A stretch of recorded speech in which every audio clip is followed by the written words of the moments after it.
আজ কি শুনছেন লিপিকা বিশ্বাসের লেখা বিক্রম ভিলা রহস্যের পরবর্তী অংশ। স্নিগ্ধা তন্ময়ের পাশে বসল। সে বুঝতে পারছে বিরাট কোনো অঘটন ঘটেছে, সেজন্যই তন্ময় কাঁদছে। সে উদ্বিগ্ন হয়ে পড়ল। তারপর তন্ময়ের পিঠে হাত দিয়ে ব্যস্ত হয়ে বলল, কি হয়েছে, কাঁদছো কেন? তন্ময় কিছু না বলে কেঁদেই যাচ্ছে। কিছু তো বলো, মার কি বেশি শরীর খারাপ করেছে? এবারও তন্ময় কোনো উত্তর দিল না। স্নিগ্ধা চিন্তিত হয়ে বলল, বাড়ির কারোর কোনো বিপদ হয়েছে কি? এবারও তন্ময় নিরুত্তর রইল। স্নিগ্ধা এমনিতে নানা চিন্তায় আছে, তার ওপর আরেক চিন্তায় পড়ল। সে বিরক্ত হয়ে বলল, মহা জ্বালা তো, কাঁদছো কেন সেটা তো বলো। আমি আর এত চাপ নিতে পারছি না।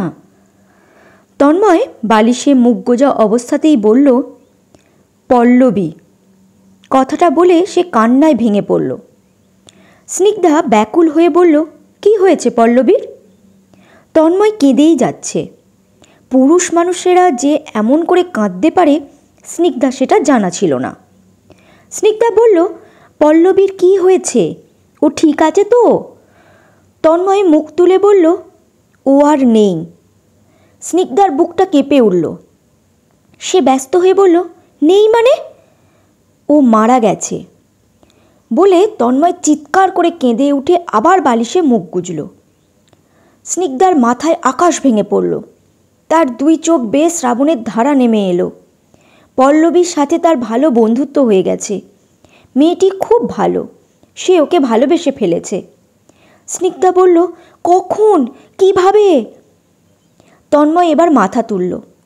কাঁদতে কাঁদতে তার দুটো চোখ লাল হয়ে গেছে, মুখটা ফুলে গেছে। তার দুই চোখ বেয়ে এখনও জল গড়িয়ে পড়ছে। সে চোখ মুছে বলল, বাজার থেকে ফেরার সময় পথে আমার ছোটবেলার বন্ধু রাকেশের সাথে দেখা হয়েছিল। ওই যে অনির্বাণ দাদার বাড়িতে যাওয়ার সময় যার সাথে দেখা হয়েছিল পথে। স্নিগ্ধা বলল, হ্যাঁ চিনেছি, বলো। কথা প্রসঙ্গে রাকেশকে পল্লবীর কথা বলছিলাম, যে আমি এসেছি শুনে একবারও আমার সাথে পল্লবীর দেখা করলো না। আমি ওদের বাড়িতে খেতে গেলাম, সে কথা জেনেও পল্লবী আমার সাথে দেখা করবে না বলে বাড়িতেই ছিলই না। তখন রাকেশ আমায় বলল, তুই কিছু জানিস না? আমি তো বললাম, কি ব্যাপারে? রাকেশ বলল, পল্লবীর ব্যাপারে। আমি বললাম, না। সত্যিই কিছু জানিস না? রাকেশ আমায় জিজ্ঞাসা করল। তখন আমি বললাম, না। তোর বাড়িতে লোকেরা তোকে কিছু বলেনি? আমি শঙ্কিত হয়ে বললাম, না, কি হয়েছে পল্লবীর? তখন রাকেশ আমাকে বলল, ছোটবেলা থেকে তোরা একসাথে বড় হয়েছিস, তোদের বন্ধুত্ব ছিল দেখার মতো। পল্লবী ভীষণ ভালো মেয়ে ছিল, ওর সাথে এমনটা না করলেও পারতিস। আমি অবাক হয়ে বললাম, কি করেছি আমি? আর পল্লবী ভালো মেয়ে ছিল বলছিস কেন? ও তো এখনও ভালো মেয়ে আছে, থাকবেও। রাকেশ বলল, পল্লবী তোকে কত ভালোবাসতো, আর তুই ওকে বিয়ে না করে কলকাতা শহরের একটা সুন্দরী মেয়ের সাথে প্রেম করে বিয়ে করলি। তন্ময় বলল, বিশ্বাস কর, আমরা ভীষণ ভালো বন্ধু ছিলাম, কিন্তু শুধু বন্ধুই, আমাদের মধ্যে প্রেম ছিল না। আমি ওকে শুধু বন্ধু হিসেবেই দেখেছি।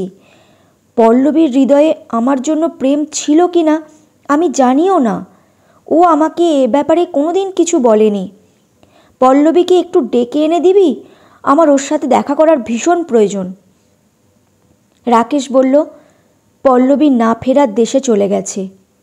আমি রেগে বললাম, কি যাতা বলছিস? রাকেশ বলল, ঠিক বলছি রে, 4-5 মাস আগে পল্লবী মারা গেছে। তোর বিয়ের খবর শুনে ও একদম চুপচাপ হয়ে গিয়েছিল, বাড়ি থেকে বেরোতোই না। একমাত্র দুপুরবেলা তোদের বাড়ির পিছনের দিকে পুকুর পাড়ে যেত, একা একা ঘুরত। সাথীহারা মানুষ যেমন দিশা খুঁজে পায় না, স্মৃতিগুলো আঁকড়ে ধরে, তার প্রিয় মানুষটাকে খুঁজে বেড়ায়, পল্লবীও তেমন তোদের পুকুর ধারের ওই দিকটায় হয়তো তোকে খুঁজে বেড়াতো। কথাগুলো বলতে বলতে রাকেশ তার চোখের জল মুছল। তারপর আবার বলতে শুরু করলো, একদিন রাতে পল্লবী শাড়ি গলায় পেঁচিয়ে নিজের ঘরে সিলিং ফ্যানের সাথে ফাঁস দিয়ে আত্মহত্যা করেছিল। পল্লবীর আত্মহত্যার করাকে ওর ভাই পল্লব কিছুতেই মেনে নিতে পারেনি। মাসখানেক পর পল্লবও গলায় গামছা পেঁচিয়ে তার ঘরের সিলিং ফ্যানের সাথে ফাঁস দিয়ে আত্মহত্যা করেছিল। রাকেশের মুখে কথাগুলো শুনে আমার পায়ের তলা থেকে মাটি সরে গেল। সেই থেকে গায়ে বল পাচ্ছি না, আমার ভেতরটা দুমড়ে মুচড়ে যাচ্ছে। বিশ্বাস করো, আমি বুঝতে পারিনি পল্লবী আমাকে এত ভালোবাসত, আমায় নিয়ে ঘর বাঁধার স্বপ্ন দেখত। আমাকে এ ব্যাপারে ও কখনো কিচ্ছু বলেনি। হয়তো হাবে ভাবে বলতে চেয়েছিল, কিন্তু আমি সেটাকে ইয়ার্কি ভেবেছিলাম। তন্ময়ের দু চোখ বেয়ে জল নামছে, স্নিগ্ধারও চোখ দিয়ে জল গড়িয়ে পড়ছে। স্নিগ্ধা কাঁদতে কাঁদতে বলল, তোমার বন্ধু রাকেশ মিথ্যে কথা বলছে। পল্লবীর সাথে তো আমার বন্ধুত্ব হয়ে গেছে। দুইজনে পুকুর পাড়ে বসে কত গল্প করেছি। বাড়ি থেকে পায়েস করে পুকুর পাড়ে নিয়ে গিয়ে ওকে খাইয়েছি। আমি পুকুরে ডুবে যাচ্ছিলাম, ওই সাঁতার কেটে আমাকে পুকুরের মাঝখান থেকে তুলে এনে বাঁচিয়েছিল। এ কথা আমি তোমাকেও বলিনি। পল্লবী নেই এ কথা আমি বিশ্বাস করি না। আমি এক্ষুনি পল্লবীদের বাড়িতে গিয়ে ওর খবর নিয়ে আসছি। লোকটা মিথ্যা কথা বলার আর জায়গা পেল না। তোমাকেই বলল, একটা উল্টোপাল্টা কথা বললেই হয়ে গেল। কথা বললে তো আর পয়সা লাগে না, বলে স্নিগ্ধা জোর পায়ে ঘর থেকে বেরোলো। স্নিগ্ধার পা ফেললে পায়ের তলাটা কাঁটা জায়গায় ব্যথা করছে, তবুও সে সেসবে ভ্রুক্ষেপ না করে সিঁড়ি দিয়ে নিচের তলায় নামছে। কণিকা সিঁড়ির কাছে দাঁড়িয়ে আছে, রকি তার পাশে দাঁড়িয়ে ল্যাজ দোলাচ্ছে। স্নিগ্ধাকে উদ্ভ্রান্তের মতো নেমে আসতে দেখে কণিকা বলল, কিছু হয়েছে কি বড় বৌদি? স্নিগ্ধা সিঁড়ি দিয়ে নেমে বলল, পল্লবীর সাথে তোমার কতদিন দেখা হয় না বোন? কণিকার মুখটা হঠাৎ ঘন অন্ধকারে ঢেকে গেল। সে কিছু বলল না। পল্লবী ঠিক আছে তো? তোমার দাদার বন্ধু রাকেশ কী সব আজে বাজে কথা বলেছে তোমার দাদাকে, ও খুব কাঁদছে। কণিকা গম্ভীরভাবে বলল, ওকে কাঁদতে দাও বড় বৌদি, কাঁদলে বুকটা হালকা হবে। বলে কণিকা রকিকে নিয়ে নিজের ঘরের দিকে যাচ্ছে। কেন কাঁদবে তোমার বরদা? পল্লবী ঠিক আছে, ওর সাথে আমার কথা হয়েছে। আমি পল্লবীর কাছেই যাচ্ছি। আমি যে করেই হোক ওকে ধরে টেনে নিয়ে এই বাড়িতে নিয়ে আসব। বলে স্নিগ্ধা ঘর থেকে বেরিয়ে পল্লবীদের বাড়ির দিকে দৌড়াতে দৌড়াতে যাচ্ছে। পল্লবীদের বাড়ি পর্যন্ত যেতে গিয়ে স্নিগ্ধা হাঁপিয়ে গেল। সে পল্লবীদের বাড়ির সামনের গেট খুলে ভেতরে ঢুকে জোর পায়ে হেঁটে বারান্দার বাইরের সিঁড়িতে দাঁড়ালো। গেটটা খোলা আছে। সে বলল, কাকিমা, ও কাকিমা। কে চিল্লাচ্ছে রে? বলে কাজের মহিলা ঘর থেকে বেরিয়ে বারান্দায় এলো। সে কেমন একটা অদ্ভুতভাবে তার দিকে তাকিয়ে বিরক্তি সুরে বলল, ও তুমি? বলি, কি বলার জন্য এই ভর দুপুরে এখানে ছুটে এসেছ? কাজের মহিলার এ কথায় স্নিগ্ধা হকচকিয়ে গেল। সে জোরে জোরে শ্বাস নিচ্ছে। এবার কাজের মহিলা ব্যঙ্গের সুরে বলল, এইটুকুনি আসতে গিয়ে এই হাল হয়েছে? ফটাফট বলে ফেলো তো, কি বলবে? কাকিমাকে একটু ডেকে। স্নিগ্ধা কথা শেষ করার আগেই কাজের মহিলা গম্ভীর গলায় বললেন, মাসিমা অসুস্থ, যা বলার আমাকে বলো। কাকাবাবু বাড়িতে আছেন? বেটা ছেলে মানুষ, তুমি কখন এসে ওনার খোঁজ করবে সেজন্য কি তিনি সারাক্ষণ বাড়িতে বসে থাকবে নাকি?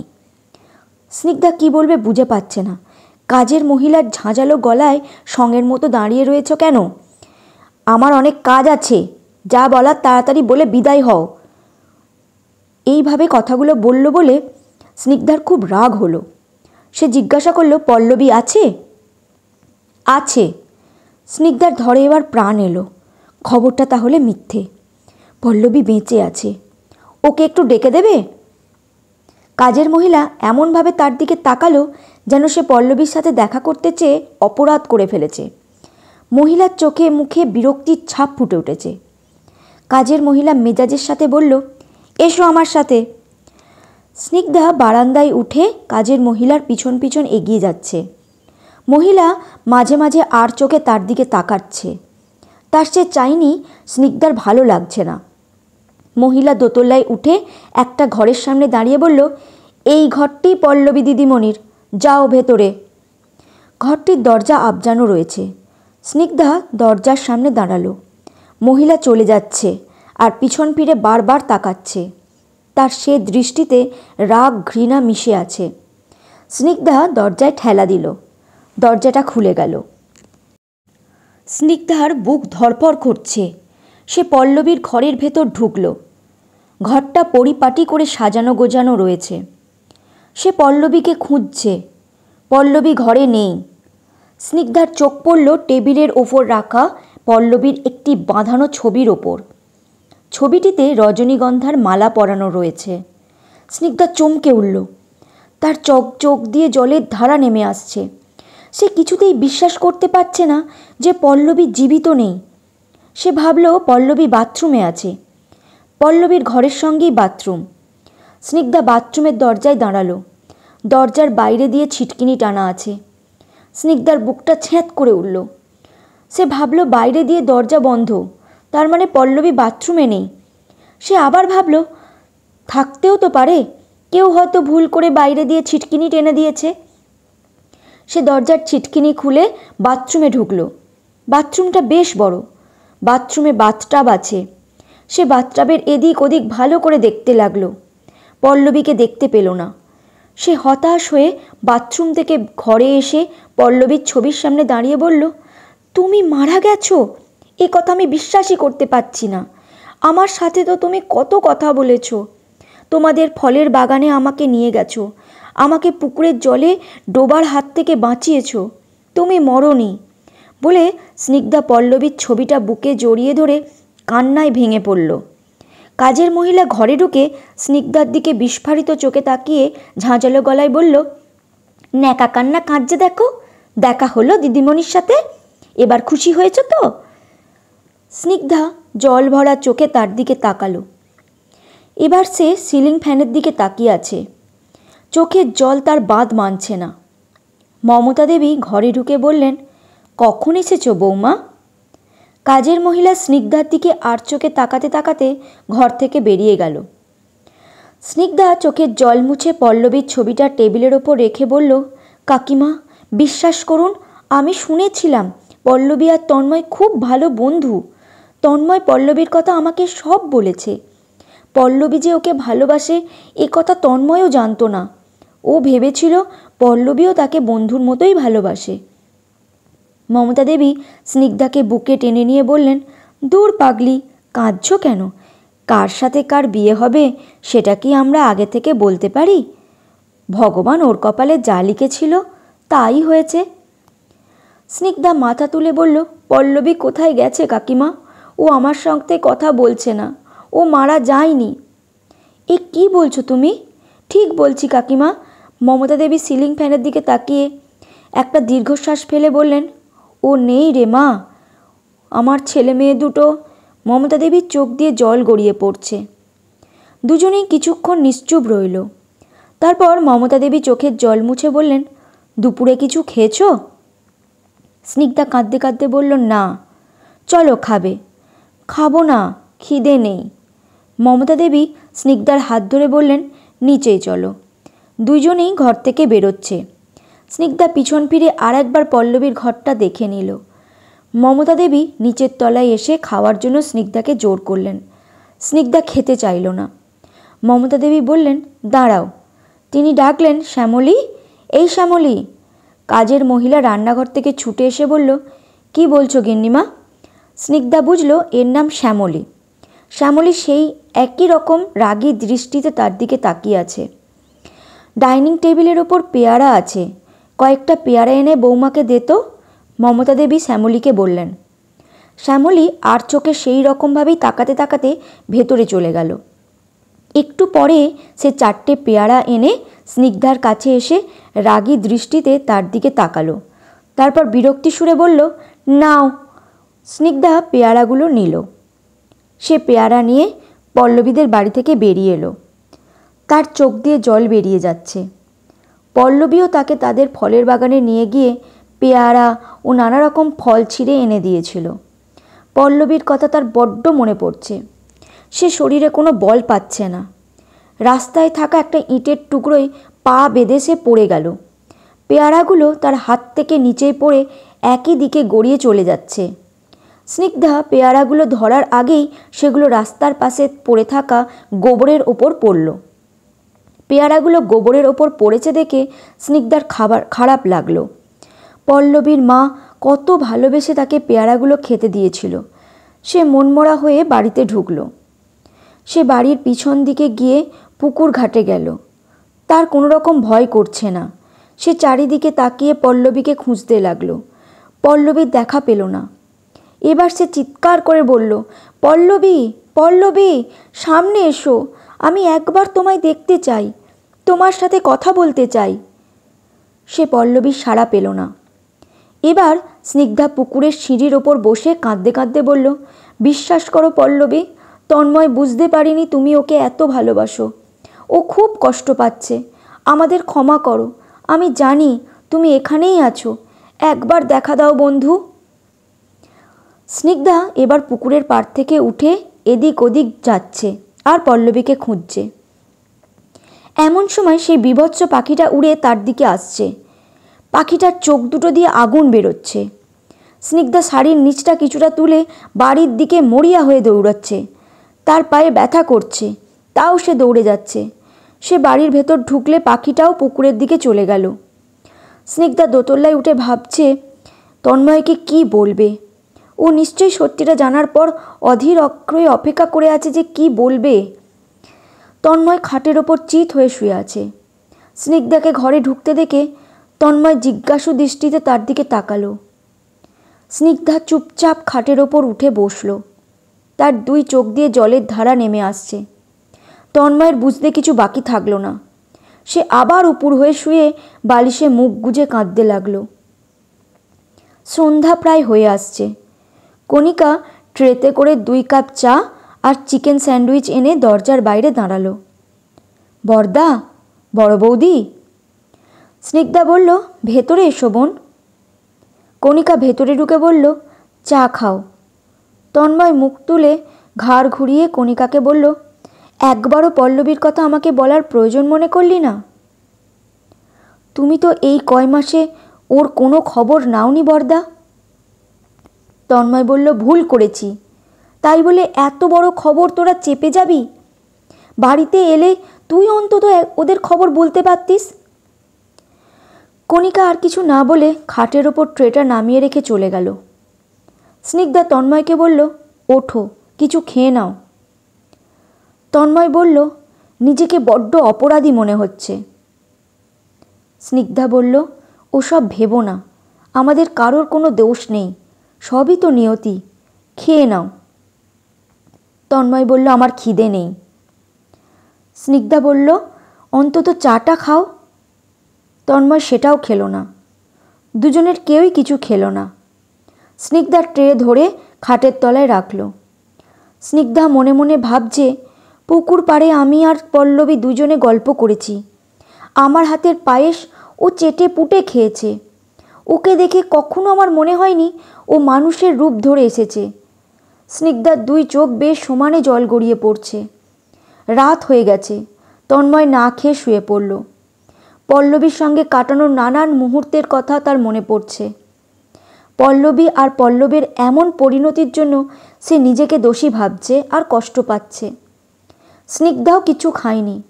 সে যেটুকু সময় পল্লবীর সাথে কাটিয়েছে সেটুকু সময়ের মধ্যেই তাকে ভালোবেসে ফেলেছে।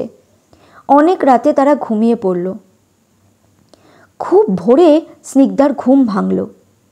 সে বারান্দায় গিয়ে দাঁড়ালো। ঠান্ডা হাওয়া বইছে। তার খুব শীত করছে।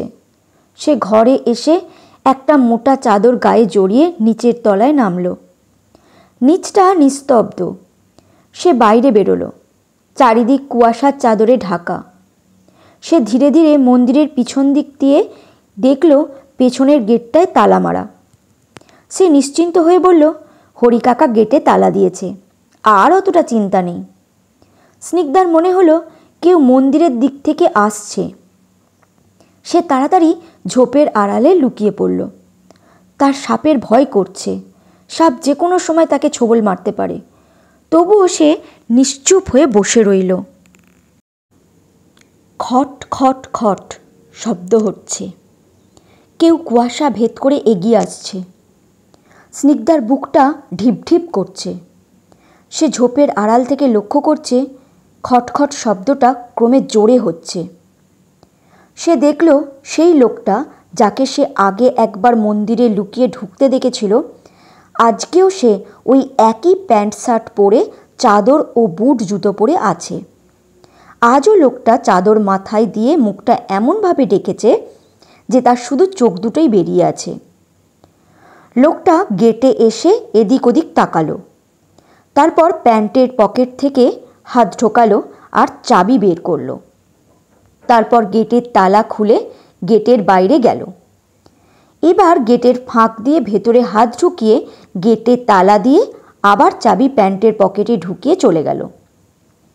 স্নিগ্ধা লোকটা কোন দিকে যাচ্ছে দেখার জন্য তাড়াতাড়ি ঝোপ থেকে বেরিয়ে গেটের কাছে এসে গেট ধরে উঁকি দিতে লাগলো। পাঁচিলের পাশ দিয়ে রাস্তা চলে গেছে, তাই সে লোকটিকে দেখতে পাচ্ছে না। এবারই গেটের চাবি লোকটির কাছে কেন, এটা ভেবে স্নিগ্ধা অবাক হলো। নিশ্চয়ই হরিকাকা দিয়েছে। হরিকাকার সাথে লোকটির যে গভীর সম্পর্ক আছে সেটা স্নিগ্ধা বুঝতে পারল। স্নিগ্ধা ধীরে ধীরে মন্দিরের সামনে এলো। মন্দিরের গেট বন্ধ। হরিকাকা হয়তো বাড়ি চলে গেছে। সে আর মন্দিরে না ঢুকে বাড়িতে চলে এলো। সে বারান্দায় উঠে হলঘরে উঁকি দিল। হরিকাকা হলঘরের দরজার কাছে দাঁড়িয়ে আছে। তার বুকটা কেঁপে উঠল। হরিকাকা বুঝতে পারেনি তো সে মন্দিরের ওই দিকে গিয়ে লোকটিকে দেখেছে। স্নিগ্ধা হলঘরে ঢুকল। হরিপদ বলল, কোথায় গিয়েছিলে মা? এই বাড়ির সামনে। স্নিগ্ধা বলল, খুব শীত পড়েছে, এত ভোরে না উঠে আর একটু বেলায় উঠতে পারতে তো। হরিপদ তাকে বলল। স্নিগ্ধা ভাবছে, আমি বেলায় উঠলে তোমারই সুবিধা।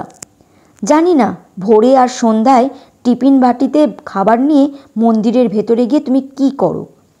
বুট পরা লোকটা কে, তার সঙ্গে তোমার কি সম্পর্ক? লোকটা অন্ধকার কাটতে না কাটতেই মন্দিরের পেছনের সিঁড়ি দিয়ে চুপি চুপি মন্দিরে ঢুকে তোমার সাথে কথা বলে আবার চুপি চুপি চলে যাও কেন? তোমরা মন্দিরে দুজনে কি করো? এসব প্রশ্নের উত্তর আমাকে জানতেই হবে। হরিপদ বলল, কি ভাবছো মা? কিছু না। তান্ত্রিক বাবা খবর পাঠিয়ে তোমাকে যেতে বলেছে। কবে যাবে মা? আমিও ভাবছিলাম তান্ত্রিকের কাছে যাব, আজই চলো। হরিপদ বলল, ঠিক আছে মা, দুপুরে খাওয়ার পর যাব। তন্ময় উপর থেকে নামছে। স্নিগ্ধা বলল, উঠে এলে কেন? তন্ময় স্নিগ্ধার কথার উত্তর না দিয়ে হরিকাকার দিকে তাকিয়ে বলল, কাজটা তুমি মোটেও ভালো করনি হরিকাকা। পল্লবী আর পল্লবের কথা আমাকে তোমার জানানো উচিত ছিল। হরিকাকা বলল, আমি ভেবেছিলাম তুমি কারোর কাছে শুনেছ। স্নিগ্ধা তন্ময়ের হাত ধরে খাওয়ার ঘরের দিকে নিয়ে যাচ্ছে আর বলছে, যা হওয়ার হয়ে গেছে, এসো কিছু খাবে। তন্ময় বলছে, আমার খেতে ইচ্ছা করছে না। স্নিগ্ধা জোর করে বলল, একটু কিছু মুখে দেবে, কাল দুপুর থেকে তুমি কিচ্ছু খাওনি। স্নিগ্ধা তন্ময়কে নিয়ে খাওয়ার ঘরে গিয়ে দেখল ডাইনিং টেবিলের ওপর রুটি, ছোলার ডাল, ভাত, মাছ, মাংস সব রান্না করা আছে। সে রুটি আর ছোলার ডাল তন্ময়কে খেতে দিয়ে নিজেও খেলো। পল্লবীর মা ছেলে মেয়েকে হারিয়ে কত কষ্টে আছে সে কথা মনে করে স্নিগ্ধার খুব কষ্ট হচ্ছে। তার চোখ দুটো ছলছল করছে। সে রোজ একবার তাদের বাড়িতে গিয়ে তার মায়ের সাথে কিছুটা সময় কাটাবে বলে ঠিক করল। সে তন্ময়কে বলল, পল্লবীদের বাড়ির দিকে যাচ্ছি। যেতে যেতে সে দেখতে পেল রাস্তার পাশে দুটো কাক মরে পড়ে আছে। তার খারাপ লাগলো। সে কাক দুটোকে দেখার জন্য সরে এসে রাস্তার পাশে দাঁড়ালো। কাক দুটোর পাশে 4টে ঠুকরে খাওয়া পেয়ারা পড়ে আছে। পাখি দুটো ঠুকরে ঠুকরে পেয়ারা খেয়েছে। পেয়ারাগুলোর গায়ে গোবর মাখানো আছে। স্নিগ্ধা চমকে উঠল। সে দেখল কাছেই গোবর রয়েছে। এইখানেই তো সে ইঁটে বেঁধে পড়ে গিয়েছিল, আর তার হাত থেকে পেয়ারাগুলো পড়ে গড়িয়ে এসে গোবরে পড়েছিল। এই পেয়ারাগুলো খেয়ে কি কাক দুটো মারা গেছে? এতে কি বিষাক্ত কিছু ছিল? তা কেন হবে? পল্লবীর মা কথার মতো তো তার কাজের মেয়ে পেয়ারাগুলো তাকে দিয়েছিল। পল্লবীদের বাড়ি তারা যেদিন খেতে গিয়েছিল সেদিন পল্লবীর মা খাসির মাংস, পায়েস ও মৌরি জোয়ান তাদের দিতে গিয়ে নিচে পড়ে গিয়েছিল। সেই পড়া খাবারগুলো একটা গাছের নিচে ওরা ফেলেছিল। সেই খাবারের পাশে কয়েকটা ইঁদুর মরে পড়েছিল। আর এখন তারই দেওয়া পেয়ারার পাশে কাক মরে পড়ে রয়েছে। ব্যাপারটা স্নিগ্ধার কাছে সন্দেহজনক লাগলো। স্নিগ্ধা ভাবছে, এরাও কি বিক্রম বাড়ির ভূতের মতো আমাকে মারার চেষ্টা করছে? তবে কি কাকিমা? না না, তা কেন হবে? কাকিমা তো আমাকে ভালোবাসেন, কি সুন্দর ব্যবহার করেছেন।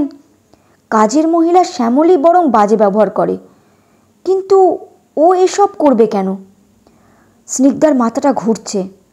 সে পল্লবীদের বাড়িতে না গিয়ে বিক্রম ভিলায় ফিরে এসে দোতলায় উঠে নিজেদের ঘরে গিয়ে শুয়ে পড়ল। দুপুর হয়ে গেছে। খাওয়া দাওয়ার পর স্নিগ্ধা তান্ত্রিকের কাছে যাওয়ার জন্য তৈরি হচ্ছে। সে কোমরে একটা ছুরি গুজে নিল। সে এখন আর হরিকাকাকেও বিশ্বাস করে না। হরিকাকা লোকটির সাথে মন্দিরের ভেতরে বসে কি ষড়যন্ত্র করছে তা কি সে জানে? স্নিগ্ধা হরিকাকার সাথে জঙ্গলের পাশে রাস্তা দিয়ে হেঁটে চলেছে। স্নিগ্ধার মনে হচ্ছে তার সাথে কেউ হেঁটে যাচ্ছে। তার পায়ের হালকা শব্দ সে শুনতে পাচ্ছে। স্নিগ্ধা দাঁড়ালো, শব্দটা আর নেই।